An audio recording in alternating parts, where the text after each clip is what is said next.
अस्सलाम वालेकुम।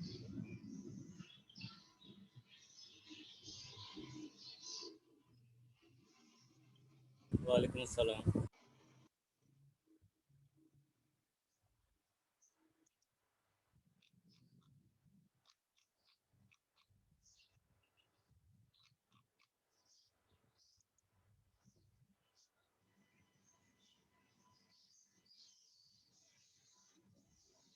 सर जनाब, कल हम जो है वो topical and transdermal drug delivery systems देख रहे थे, जिसमें से टॉपिकल ड्रग डिलीवरी हमने देखा है। ट्रांसटर्मल ड्रग डिलीवरी सिस्टम थोड़ा सा हम आज देख लेते हैं। टॉपिकल और ट्रांसटर्मल ड्रग डिलीवरी सिस्टम दोनों में ही हमने जो स्किन की बेसिक एनाटमी है और बेसिक जो उसकी फिजियोलॉजी है वो हमें देखनी चाहिए थी डिटेल में जी। और पर्टिकुलरली जो परक्यूटेनियस एब्जॉर्प्शन है, जिसका थोड़ा सा व्यू इस स्लाइड में मौजूद है। तो अगर हम ये रेगुलर कर रहे होते तो हमें उसूली तौर पे इसको बहुत डिटेल से परक्यूटेनियस एब्जॉर्प्शन को समझना चाहिए था। ब्रीफली हम अभी इतनी बात कर सकते हैं कि टॉपिकल में हमने कहा था कि ड्रग जो है वो सुपरफिशियल लेयर्स तक एक लोकल एरिया तक कन्फाइंड रहती है, जबकि ट्रांसटर्मल जो है वो स्किन के थ्रू एब्जॉर्ब हो जाती है सिस्टमिक सर्कुलेशन में। तो दोनों ही रूट्स में, टॉपिकल में और ट्रांसटर्मल दोनों ही में जो राउट है वो स्किन का रूट इस्तेमाल हुआ होता है। एक में ड्रग एब्जॉर्ब नहीं होती सिस्टमिक सर्कुलेशन में और एक में एब्जॉर्ब हो जाती है। इस एब्जॉर्प्शन का मैकेनिज्म इंट्रासेल्युलर रूट के थ्रू हो सकता है, जिसमें कि ड्रग सेल्स में इंटर होगी, फिर एक सेल को क्रॉस करती हुई दूसरे सेल में चली जाएगी, तीसरे सेल में चली जाएगी। तो एपिडर्मिस की जो लेयर है या स्केटम की जो लेयर है, टॉप लेयर, जो कि कोई 5 to 10 के लिए लेयर्स के करीब, if I remember right, 5 to 10 layers होती हैं सेल्स की। उन सेल्स को क्रॉस करते हुए फिर वो डर्मिस में पहुंचेगी और फिर डर्मिस से होती हुई एब्जॉर्ब हो जाएगी सिस्टमिक सर्कुलेशन में। जो वेजल गुजर रही होगी, ब्लड वेजल गुजर रही होगी, उस ब्लड वेजल में फिर इन तीनों में से इंट्रासेल्युलर या इंटरसेल्युलर रूट किसी के भी थ्रू जो है वो फिर ब्लड वेजल में एब्जॉर्ब हो जाएगी। इंटरसेल्युलर रूट यूज करते हुए ड्रग जो है वो सेल्स में एब्जॉर्ब नहीं होती, बल्कि सेल्स के दरमियान जो गेप्स मौजूद होते हैं उन गेप्स से होती हुई उसको रोड बनाती हुई वहां से निकलती हुई और सिस्टम डर्मिस पे पहुंचती है, फिर डर्मिस से निकलते हुए सिस्टमिक सर्कुलेशन में एब्जॉर्ब हो जाती है। Right? इसके अलावा स्वेट डक्ट में एब्जॉर्ब होकर भी सिस्टमिक सर्कुलेशन में जा सकती है और सेबेशियस ग्लैंड के थ्रू, हेयर फॉलिकल के थ्रू। ठीक, लेकिन ये लेस कॉमन रूट्स हैं स्वेट डक्ट के और हेयर फॉलिकल। और चूंकि इसमें एपिडर्मिस है, डर्मिस है, सब क्यूटेनियस लेयर है, इस वजह से जो क्यूटेनियस एब्जॉर्प्शन है ड्रग्स की, ट्रांसटर्मल जो ड्रग डिलीवरी है उसमें बहुत सारे चैलेंजेस भी हैं, जो कि पर्टिकुलरली ड्रग सोल्युबिलिटी के हवाले से हैं, ड्रग की पार्टीशन कोफिशिएंट के हवाले से हैं, और स्किन की अपनी जो एनाटमी और फिजियोलॉजी है उसके हवाले से, और उसकी जो कंपोजिशन है डिफरेंट लेयर में, डिफरेंट जो उसकी कंपोजिशन है उसमें हर्डल्स आते हैं, चैलेंजेस आते हैं। लेकिन हम इस वक्त चैलेंजेस वगैरह में नहीं जा रहे परक्यूटेनियस एब्जॉर्प्शन के। जी, तो मुझे कंफर्म कर दें, आवाज़ आ रही है सबको? Yes sir. यस सर, आ रही है।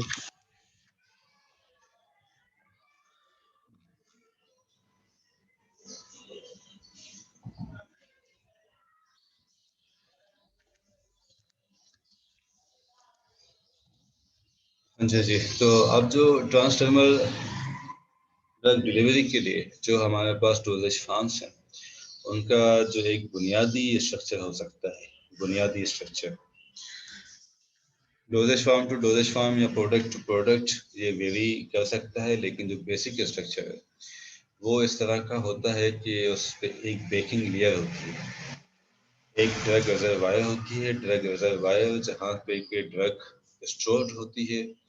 इस ड्रग पर किसी भी तरह का एक्सटर्नल इम्पैक्ट जब ये डिलीवरी सिस्टम स्किन के ऊपर लगा हो, तो इसको एनवायरमेंटल इफेक्ट से बचाने के लिए या ड्रग रिजर्वायर में से किसी तरह की ड्रग को लॉस होने से बचाने के लिए बेकिंग लेयर जो है वो लगाई जाती है, जो ड्रग रिजर्वायर को प्रोटेक्ट करती है एनवायरनमेंट से, राइट जी, और ड्रग को एनवायरनमेंट में जाने से। ओके जी। देन स्किन के साथ या सबसे इस तरफ जो लेयर होती है, ये हमारे पास है प्रोटेक्टिव पील स्ट्रिप। तो जब तक ये डोजेज फार्म स्किन पे जाकर नहीं लग रहा, इसको प्रोटेक्ट करने के लिए एक पील स्ट्रिप होती है। जिस तरह से कि जो प्लास्टर है हमारे पास, प्लास्टर को जब हम लगाते हैं स्किन के ऊपर, तो लगाने से पहले उसकी एक पील स्ट्रिप होती है जिसे रिमूव कर दिया जाता है, राइट। ये पील स्ट्रिप जो एडेसिव लेयर है उसको प्रोटेक्ट करती है। एडेसिव लेयर इसलिए लगाई जाती है कि ये एडेसिव लेयर जो है वो स्किन के साथ इस ड्रग डिलीवरी सिस्टम को एडियर कर सके, राइट। इसमें चिपकने की जो है वो सलाहियत मौजूद होती है।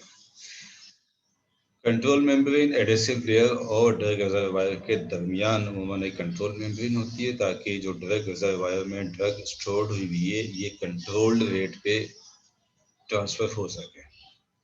अब इसका कैरेक्टरिस्टिक्स इस तरह से होता है एडेसिव लेयर का, कि एडेसिव लेयर जो है वो पैसेज प्रोवाइड करती है ड्रग को।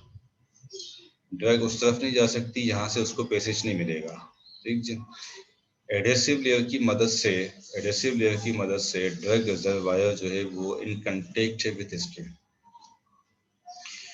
फिर इन दोनों के दरमियान, स्किन के दरमियान और या एडेसिव लेयर के दरमियान और ड्रग रिजर्वायर के दरमियान एक कंट्रोल मेम्ब्रेन होती है, एक लेयर होती है जो कि ड्रग रिजर्वायर से ड्रग के रेट को कंट्रोल करती है, ताकि कि बहुत ज़्यादा तेज़ी से या सारी की सारी ड्रग एकदम से जो है वो स्किन की तरफ ना चली जाए।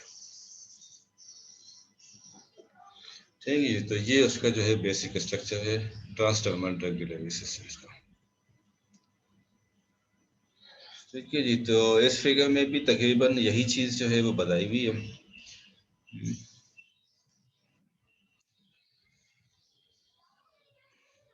सबसे ऊपर बेकिंग लेयर है, या बेकिंग लेयर है, देन उसके बेकिंग लेयर के बाद ड्रग रिजर्वायर है, फिर रेट लिमिटिंग मेम्ब्रेन या कंट्रोल मेम्ब्रेन है, और उसके बाद एडेसिव फॉर्मुलेशन या एडेसिव लेयर कह सकते हैं, एडेसिव मेम्ब्रेन। ये एडेसिव मेम्ब्रेन जो है वो एडहियर हुई हुई है स्किन के सरफेस के साथ। यहाँ से फिर जो है वो ड्रग फ्लो करेगी और फिर इंटरसेल्यूलर या इंट्रासेल्यूलर रूट के थ्रू होती हुई क्रॉस करेगी डिफरेंट लेयर्स ऑफ स्किन को, डर्मिस, एपिडर्मिस वगैरह को, और फिर ब्लड वेजल में आके यहाँ पे एब्जॉर्ब हो जाएगी,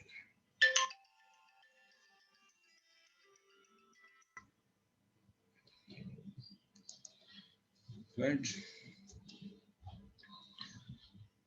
ओके, तो अब हम यहाँ तक कोई सवाल किसी का बताइए जी।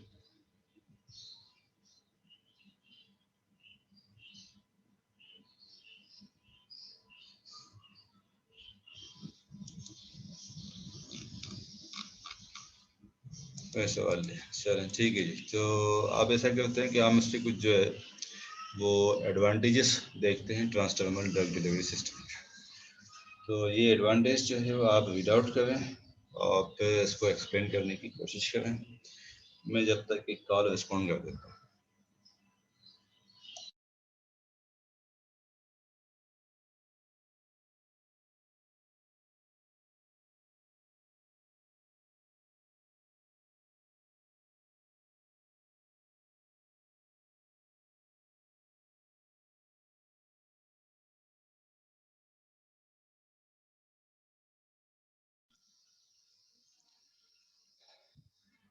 जी भाई बताइए, कौन बताया?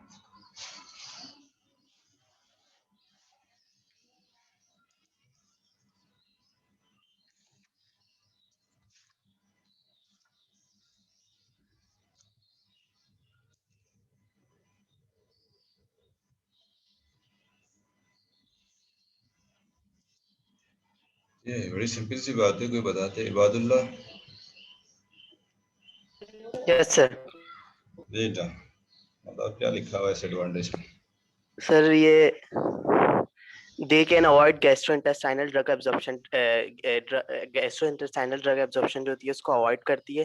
Difficulties caused by gastrointestinal pH, gastrointestinal का जो pH होता है एंजाइमेटिक एक्टिविटी में डिफिकल्टीज होती है। And drug interaction with food, food से ड्रग इंटरेक्शन में डिफिकल्टीज होती है। And other orally administered drug, जो ओरली लेते हैं उसमें डिफिकल्टीज होती है सर। ठीक है, तो क्या डिफिकल्टीज होती हैं औरत में? पीएच डिफिकल्टीज से क्या मतलब है? सर जो गैस्ट्रो इंटेस्टाइनल ट्रैक्ट का जो पीएच होता है उसमें कंपेटिबिलिटी नहीं होती होगी। तो पीएच, एक तो पीएच जो है वो throughout the GIT tract vary करता है। एक प्रॉब्लम तो ये है कि ओरल डोजेज फॉर्म ने पूरे ट्रैक्ट पे ट्रेवल करना होता है। एटलीस्ट जो स्मॉल इंटेस्टाइन का लार्ज पार्ट है वहाँ तक तो उम्मन उसने जाना ही होता है। तो उसको स्टमक से लेकर और इंटेस्टाइन के पूरे रूट में जो है वो डिफरेंट पीएच मौजूद होती हैं। स्टमक में एसिडिक पीएच है, फिर स्मॉल इंटेस्टाइन में बेसिक पीएच है, कितनी अराउंड सिक्स के आसपास, 6 to 8 तक। फिर इससे आगे और बढ़ें तो 8 से 12 तक पीच चली जाती है जैसे जैसे इंटेस्टाइन आगे प्रोसीड करती रहती है। तो ये एक बड़ी सीवियर किस्म की अल्टर्ड पीएच होती है, या हम यूँ कह लें कि यूनिफॉर्म पीएच जो है वो थ्रू आउट दी ओवरल रूट मौजूद नहीं होती, जिसकी वजह से बहुत सारी ड्रग्स को ओरली एडमिनिस्ट्रेशन करने के लिए प्रॉब्लम होती है। इसके साथ साथ जो स्टमक की पीएच है, स्टमक का एनवायरनमेंट चूँकि बहुत ज़्यादा हार्श है, उसमें पीएच भी एक फैक्टर है जो कि उसकी एसिडिक पीएच है, जो कि एम्प्टी स्टमक में या आफ्टर फीडिंग स्टमक में भी एसिडिक कंडीशन इसकी अराउंड 1 to 2 तक रहती है इसकी, या लेस देन 2 इसकी 1.5 से कम इसकी पीएच स्टमक की जो है वो रहती है। इसके साथ साथ enzymatic activity through out the gastrointestinal tract जो है वो मौजूद है। स्टमक से लेकर और लार्ज इंटेस्टिन तक एंजाइमेटिक एक्टिविटीज़ मौजूद है। माइक्रोबियल ऑर्गेनिजम्स जो है वो मौजूद हैं, फिर उनकी अपनी अपनी एक्टिविटीज़ हैं। उन एक्टिविटीज़ की वजह से बहुत सारी ड्रग्स तो ओरल एडमिनिस्ट्रेशन करने में या ओरली रूट के थ्रू उसको सिस्टमिक सर्कुलेशन में एब्जॉर्ब कराने में प्रॉब्लम्स फेस की जाती हैं। तो ये एडवांटेज यहाँ से मिल सकता है अगर ओरली एडमिनिस्टर न की जाने वाली ड्रग्स को इंट्रावेनस भी ना दिया जा सके या उसमें भी किसी तरह की डिस्कम्फर्ट मौजूद हो, तो transdermal drug delivery system as an advantage काम करता है ऐसी मेडिकेशन।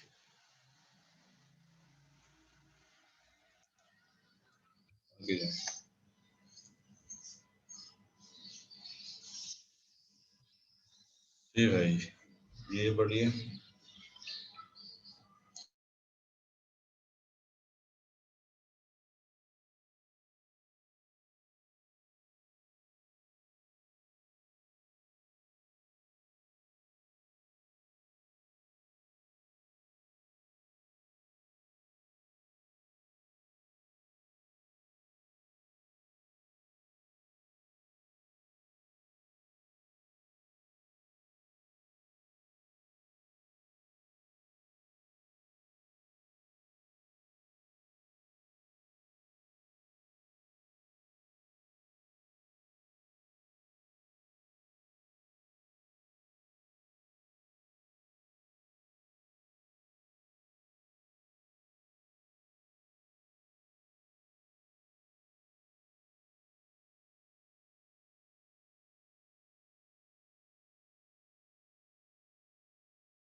जी भाई सॉरी, मैं मेरी जरा कॉल आ गई थी दोबारा।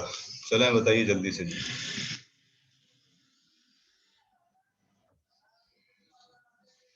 जी point number two. Hiba Imtiaz.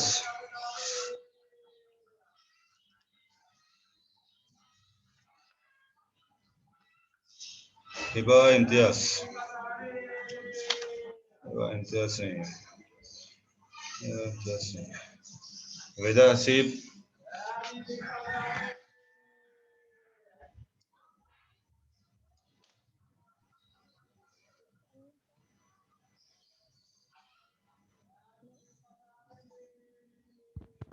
Hello जी बेटा बोलिए। सर, इसका मतलब होगा कि जो ओरल एडमिनिस्ट्रेशन हम दे रहे होते हैं मेडिकेशन, उसके सब्स्टिट्यूट के तौर पे दे रहे होते हैं कि अगर जैसे हमें वॉमिटिंग या डायरिया हो रहा है तो हम इसमें ओरल एडमिनिस्ट्रेशन नहीं दे सकते, तो हम इसमें फिर ट्रांसडर्मल ड्रग डिलीवरी सिस्टम देंगे। राइट, जिस समय हमने डोजेज फार्म जब स्टार्ट किया था तो उसके इंट्रोडक्शन में हमने देखा था कि कुछ जगहों पे ओरल डोजेज फार्म जो है वो सूटेबल नहीं होता, पर्टिकुलरली अगर वॉमिटिंग और डायरिया हो रहा होता। तो जी ऐसे केसेस में जो है वो टॉपिकल और ट्रांसडर्मल दोनों ही रूट्स की तरफ जाया जा सकता है। जी ट्रांसडर्मल की तरफ उस वक्त जाएंगे जब हमें सिस्टमिक एब्जॉर्प्शन चाहिए होगी, सिस्टमिक अफेक्ट चाहिए होगा ड्रग का। ठीक है जी। ओके, तो ये आर सीरीज किसका नाम है भाई? मैंने कल भी इंटीमेट किया था। R series. अच्छा जी। चलें, सलमान खान। ये बताइए जी, लास्ट वाला पॉइंट बता दीजिए। सर ये आवाज़ आ रही है? जी आवाज़ थोड़ी स्लो आ रही है लेकिन आ रही है। ये जो ड्रग्स होती है इनको अगर ओरल रूट के ज़रिए दिया जाता है तो सर फर्स्ट पास मतलब डाइजेस्टिव और लिवर एंजाइम्स जो होती है वो इसको डिस्ट्रॉय कर देती है, इनके इफेक्ट्स को। तो ठीक जो है। ट्रांसडर्मल ड्रग डिलीवरी सिस्टम है उसके ज़रिए फर्स्ट पास को अवॉइड किया जा सकता है, मतलब उस वो डाइजेस्टिव और लिवर एंजाइम से उसकी हिफाजत हो सकती है सर।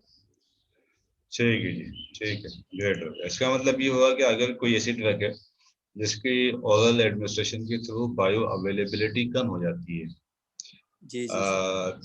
जो एडमिनिस्टर की जाती है 100 मिलीग्राम की जाती है और सिस्टम में जाके सिर्फ कोई 5-10 मिलीग्राम पहुंच रही है, तो मीन्स की उसकी जो फर्स्ट पास अफेक्ट है वो बहुत ज़्यादा है, सीवियर किस्म का है। उसको अवॉइड करने के लिए ट्रांसडर्मल ड्रग डिलीवरी सिस्टम या ट्रांसडर्मल रूट जो है वो अडॉप्ट किया जा सकता है। और ठीक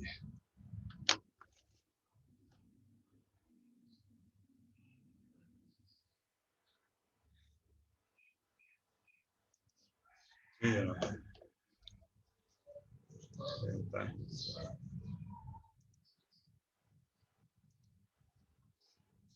ये अटेंडेंस ये अटेंडेंस।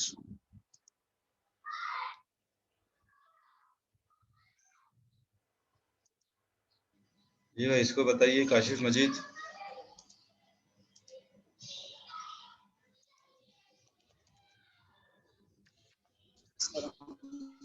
वालेकुम सलाम।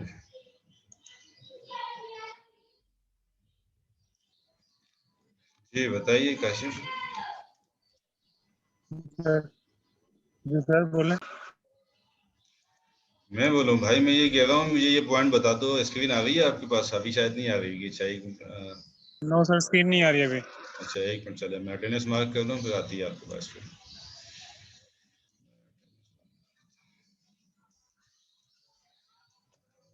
24।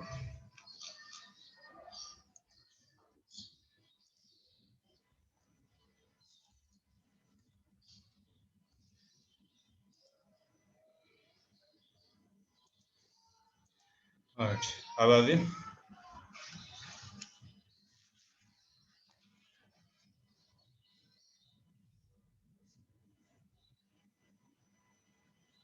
जी ये पॉइंट बता दीजिए, ऐसे थोड़ा ब्रीफ कर दीजिए काशिफ।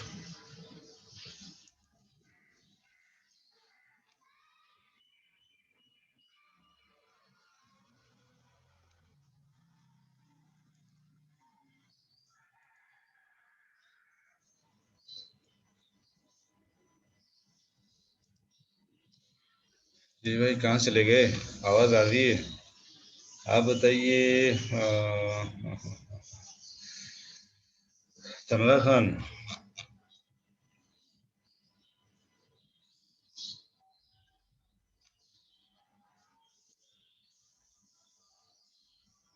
आदिल अहमद,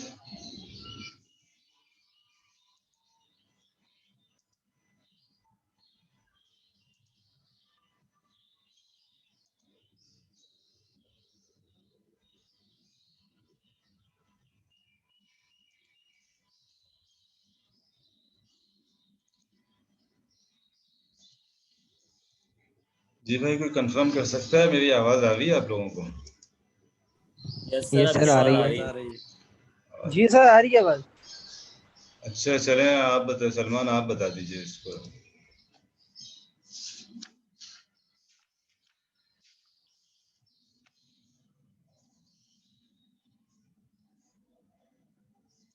बड़ी सीधी सी बात है, क्या सर मुश्किल बात? जी जी बोले। सर इसमें मुझे इतना ही समझ आ रहा है कि मतलब पेरेंटल थेरेपी जो है ना, उस इनकन्वीनियंस को अवॉइड करेगा सर। बाकी ये नॉन इन्वेसिव। ओके, तो इन्वेसिव और नॉन इन्वेसिव का मतलब ये है कि इन्वेसिव वो सारी टेक्निक होती हैं जो किसी भी तरह से पेनिट्रेट की जाए बॉडी में, जैसे कि इंजेक्शन, नीडल, सिरिंज। इसका मतलब होता है इन्वेजन, इन्वेसिव। तो ट्रांसडर्मल ड्रग डिलीवरी सिस्टम से सिस्टमेटिक इम्पैक्ट भी मिल जाएगा बगैर किसी इन्वेजन किए हुए। राइट, ड्रग जो है वो ब्लड सर्कुलेशन में चली जाएगी बगैर किसी नीडल के यूज़ किए हुए, सिरिंज के यूज़ किए हुए, किसी भी तरह से ब्लड वेजल को प्रिक किए बगैर। ये मतलब है इसका। ठीक है सर, क्लियर हो गया सर। ओके जी।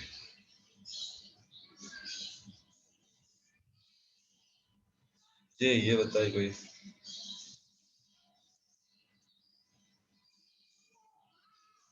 जफर खान,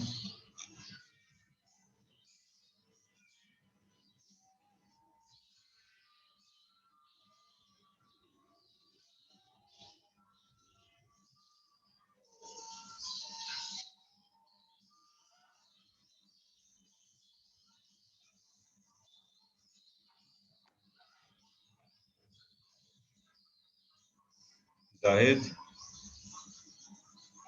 जाहिद आप Yes sir. बताओ। आप बताइए बेटा, जल्दी बताइए। They provide extended therapy with a single application, improving। Sir ये जो है मतलब सर सिंगल थेरेपी सर देता है, मतलब एक्सटेंडेड थेरेपी देता है, जिस तरह से मतलब हमें सर अगर जल्दी सर उसकी एडमिशन चाहिए तो हम सर ट्रांसडर्मल यूज कर सकते हैं, ट्रांसडर्मल डोजेज एडमिनिस्ट्रेशन यूज कर सकते हैं अगर हमें फ्रीक्वेंट उसका डोज चाहिए। नहीं, इसका मतलब ये होगा कि जहाँ थेरापी बहुत लॉन्ग ड्यूरेशन की है या इस तरह की है कि हमें फ्रिक्वेंट डोज एडमिनिस्ट्रेशन करनी पड़ती है, जैसे हर 2 घंटे के बाद दवाई खानी है। अगर ओरली हर 2 घंटे के बाद दवाई लेना ज़रा मुश्किल काम है, या हर 3 घंटे के बाद, हर 4 घंटे के बाद, इवन कि एवरी 6 आवर्स की ज़रा मुश्किल काम है। तो जहाँ फ्रिक्वेंट डोज एडमिनिस्ट्रेशन हो जाता है, और अगर ये चले हर 2 घंटे के बाद, हर 3 घंटे के बाद दवाई खाना, अगर एक दिन की बात तो चलो फिर भी कोई बात नहीं, 2 दिन की बात तो फिर भी चल जाएगा। लेकिन अगर ये एक्सटेंडेड थेरापी है तो 15 दिन चलेगी, 1 महीना चलेगी, 6 महीने तक चलती रहेगी, एक्सटेंडेड थेरापी है, एक्सटेंडेड। ठीक है जी, यहाँ ये कि पूरा वीक चलती रहेगी, तो वो पूरा वीक जैसे कि बर्थ कंट्रोल है, वो पूरी एक साइकिल के दौरान उसको मुख्तलिफ डोज जो है वो दिए जाते हैं। अगर तो वो 7 डेज की जो थेरापी है, अगर उसको ट्रांसडर्मल पे एक ही पेच बना के उसको लग जाएगा, स्किन के ऊपर लग जाएगा, वो रेट कंट्रोल्ड मेम्ब्रेन जो लगी हुई है उसके तहत कंट्रोल्ड रेट पे जो है वो ड्रग प्रोवाइड करता है। अब एक मरतबा पेच लगाया, पूरे हफ्ते के लिए जान छोड़ दी। क्या मतलब, समझे बात जाहिद? Yes sir. चलिए तो चलिए अब मैं ब्रीफ कर देता हूँ। अब हमारे पास सेशन में टाइम कम है तो थोड़ा हम जल्दी आगे बढ़ते हैं। The activity of drugs having a short half life is extended through the reservoir of drug the therapeutic delivery system and it's controlled release. तो ये रिलेटेड है हमारे प्रीवियस पॉइंट से ही। डिफरेंस इतना है कि ऐसी मेडिकेशंस, ऐसी ड्रग्स जिनकी हाफ लाइफ बहुत ज़्यादा शॉर्ट है, तो हाफ लाइफ अगर शॉर्ट है तो वो सिस्टम में पहुंचने के साथ ही अपना मैक्सिमम एफिकेसी दिए बगैर सिस्टम से एलिमिनेट हो जाएगी। हैं जी। तो ऐसी ड्रग्स को अगर हम रिजर्वायर बना के और ट्रांसडर्मल ड्रग डिलीवरी के थ्रू अप्लाई कर रहे होते हैं तो वो उसका चूंकि कंट्रोल्ड रिलीज ज़्यादा होता है, तो एक उसका लेवल जो है वो सर्कुलेशन में मेंटेन रहता है। ठीक है ना। जैसे कि ड्रग इन हो रही होती है, एक ही वक्त में ड्रग इन भी हो रही होती है और शॉर्ट हाफ लाइफ की वजह से वो आउट भी हो रही होती है। तो जब हम ट्रांसडर्मल की तरफ जाएंगे तो एक पॉइंट पे आके ये कंटिन्यूस लेवल जो है उसका मेंटेन हो जाएगा। जब ड्रग का रिलीज, ड्रग की एब्जॉर्प्शन और ड्रग की एलिमिनेशन जब बराबर हो जाएगी तो उसका जो लेवल है हमारे पास, जो यूँ समझ लें कि मिनिमम चाहिए होता है, मिनिमम अफेक्टिव कंसंट्रेशन, कम से कम अफेक्टिव कंसंट्रेशन और मिनिमम टॉलरेंस कंसंट्रेशन, इन दो के दरमियान एक लेवल जो है वो कंटिन्यूसली मेंटेन रहता है रिजर्वायर की वजह से, क्योंकि उस पर कंट्रोल रेट पे ड्रग रिलीज होती रहती है। ड्रग का इनपुट और आउटपुट इक्वल हो जाता है, राइट। तो अगर इस तरह की ड्रग अगर हम ओरली दे दें या डायरेक्ट सिस्टमिक सर्कुलेशन में हम इंजेक्शन लगा के दे दें तो वो एक इंजेक्शन जाएगा, अगर उसकी हाफ लाइफ सिर्फ 2 आवर्स है तो 2 आवर्स में एलिमिनेट हो जाएगा, फिर हमें दोबारा से दूसरा डोज देना पड़ेगा। तो इसका एडवांटेज हमें यहाँ से वो मिल जाएगा। अच्छा जी, ड्रग थेरेपी में be terminated rapidly by removal of the application from the surface of the skin.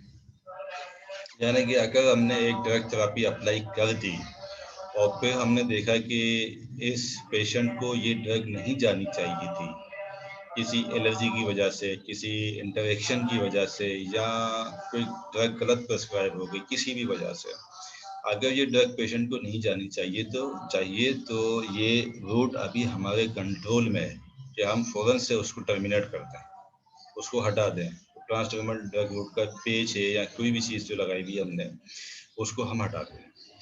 अगर ओरली गई हुई है तो उसको इजीली रिमूव नहीं करा सकते जब तक कि गैस्ट्रिक क्लीवेज ना कराएं, और अगर आईवी इंजेक्शन दे दिया है तो ऑब्वियसली बहुत ही मुश्किल है किसी चीज़ को टर्मिनेट करना, थेरेपी को टर्मिनेट करना, अनटिल अनलेस कि फिर उसी ड्रग के एंटीडोट्स दिए जाएं या उस ड्रग से होने वाले नुकसान को किसी और मेडिकेशन से फिर कंपनसेट या काउंटरेट किया जाए। तो ट्रांसडर्मल में टर्मिनेट कर सकते हैं हम इजीली थेरेपी को। ओके जी, इजीली एंड रैपिडली आइडेंटिफाइड है इन केस ऑफ इमरजेंसीज। अगर कोई पेशेंट इमरजेंसी में आया है और वो अनकॉन्शियस है तो अब हम आइडेंटिफाई नहीं कर सकते जब तक कि कोई हम 5-10 मिनट की वर्किंग आउट करें, किसी से पूछें, उसके साथ रहने वाले, उसके फैमिली मेम्बर्स या और कोई जो हमें बता सके कि इसने क्या क्या मेडिकेशंस खाई हैं, क्या क्या मेडिकेशंस ये खाता है, क्या यूज़ करता है, या अगर उसकी ये कंडीशन हुई है तो किस मेडिकेशन की वजह से हुई होगी। ये दूसरे रूट्स के मुकाबले में ट्रांसडर्मल ड्रग डिलीवरी सिस्टम में आइडेंटिफाई करना ज़रा आसान होता है, क्योंकि स्किन के ऊपर ट्रांसडर्मल ड्रग डिलीवरी सिस्टम्स मौजूद होते हैं, उनके ऊपर स्पेसिफिक आइडेंटिफिकेशंस होती हैं, मार्किंग्स होती हैं, उनके अपने खास फीचर्स होते हैं, जिसकी वजह से एक इमरजेंसी डॉक्टर जो है वो इजीली आइडेंटिफाई कर सकता है कि ये कौन सी मेडिकेशन यूज़ करता है पेशेंट। ओके जी, इसके साथ साथ डिसएडवांटेजेस भी हो सकते हैं जी ट्रांसडर्मल के। एक डिसएडवांटेज तो ये है कि रिलेटिवली सिर्फ जो पोटेंट ड्रग है, जिनकी पोटेंसी ज़्यादा हो, यानी कि कम क्वांटिटी ड्रग की देके और ज़्यादा इफेक्ट आता हो, सिर्फ ऐसी ही ड्रग्स को ट्रांसडर्मल ड्रग डिलीवरी के थ्रू जो है वो एडमिनिस्टर किया जा सकता है। क्या रीज़न है? रीज़न ये है कि ओरल और अदर रूट्स या इंजेक्टेबल रूट से, पेरेंटल रूट से तो हम 500 मिलीग्राम दे दें, 1 ग्राम दे दें, 2 ग्राम दे दें, 5 ग्राम भी खिला दें। पेरेंटल रूट पे पूरी की पूरी ड्रिप लगा दें, 1 लीटर लगा दें, 2 लीटर लगा दें, लेकिन स्किन का अपना एक खास वेट है, इस वेट से ज़्यादा ड्रग एब्जॉर्ब नहीं होगी। उस एक स्पेसिफिक टाइम उसको रिक्वायर्ड होगा स्पेसिफिक क्वांटिटी को एब्जॉर्ब करने के लिए। इसलिए ऐसी ड्रग्स यूटिलाइज की जा सकती हैं जो कि कम क्वांटिटी में अच्छा इम्पैक्ट, कम क्वांटिटी में ज़्यादा एफिकेसी प्रोवाइड करती हैं, जिनको हम कहते हैं पोटेंसी। तो जो ज़्यादा पोटेंट होगी वो सूटेबल रहती हैं सिर्फ, और कोई सूटेबल नहीं रहती ट्रांसडर्मल। ठीक है जी। कुछ पेशेंट्स में कंटेक्ट डर्मेटाइटिस हो जाता है, स्किन रिलेटेड एलर्जीज हो जाती हैं ट्रांसडर्मल ड्रग डिलीवरी सिस्टम से। एंड जी चलें, तो सिर्फ हमारे पास अब 1-2 एग्जांपल्स रह गई हैं इस सेशन में इस टॉपिक की, जिसको कि हम नेक्स्ट सेशन में कर लेते हैं। 1 मिनट से कम हमारे पास इसमें टाइम है। ठीक है जी। इसमें एक एग्जांपल है हमारे पास क्लोनिडीन की, जो कि एंटी हाइपरटेंसिव मेडिकेशन है। इसकी जो ट्रांसडर्मल ड्रग डिलीवरी सिस्टम्स हैं ये वाले, ये बहुत सारे आते हैं। ये मैंने बुक चैप्टर से सिर्फ एक ही एग्जांपल उठा ली है, ये बहुत सारे आते हैं। अब ये ट्रांसडर्मल थेराप्यूटिक सिस्टम है जो कि एंटी हाइपरटेंसिव ड्रग प्रोवाइड करता है at a constant rate for 7 days. यानी कि एंटी हाइपरटेंसिव सुबह दोपहर शाम लेने की जरूरत ही नहीं है। ट्रांसडर्मल ड्रग डिलीवरी सिस्टम है, वो बना हुआ है, उसको अप्लाई कर दिया,